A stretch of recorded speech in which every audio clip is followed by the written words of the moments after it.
हाय सांग मैंने आपण मैंने केमती अच्छा आपण मैंने आशा करछी आपण मैंने सबुदिन परि भलर थिबे। आज भी भलर रुहंतु। आसंते देखिबा अंजली हांडीशाला रे पुणी नुआ रेसिपी आसला सेही माछरे। आउ हमर सब्सक्राइबर भाई जण कहथिले डेली डेली सेही माछ सेही एक प्रकार तो सेति पई हमें टिक्के अलगा कर देछु माने सेही प्रणाली अछि खाली टिक्के अलगा कर देछु। तो सेति पई कंटिया माछ आसीतिला एटा कोन रूढ़ कंटिया ता देहरु देखंतु केते सारा अंडा बाहरिची।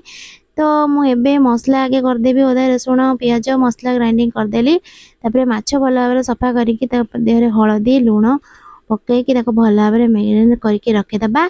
तो ये चलतु प्रथम मु तेल बसई दी गरम करने गैस रे कड़े तो तेल गरम हो सारापर आमर जो गोटा मसला पकईकि अल्प टे पिज कटा होता भल भाव भजा भजी करके आमर कौन अदा रसुण पेस्ट को देदेकी भल भाव मिक्स करदे। एबे अल्प हलदी गुंड अल्प किसी लंका गुंड देकी भल भाव मिक्स कर सारा पर धनिया गुंड अल्प टे देकी धनिया गुंड पकड़े टे तरकार टेस्ट बढ़िया आसे। तो एबे आमे कटाई रखि आलू को देदेबा छोट छोट पीस कराई कहीं कषा जीव।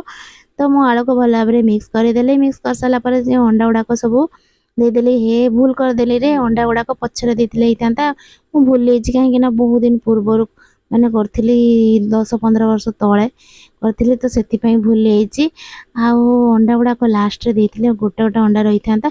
हो ठीक अच्छे चलदेवा पकई तो सारे कौन करवा तो मिक्स हो गले से तरकार ही रही कंचा माछ पकई देकी भल भाव हल्का हल्का करके कषा करदेली देखंतु। तो ये आम कौन करवा ना अल्प किसी पानी दबा सिझापी तो झोल रही से 2 ताटिया पानी देती।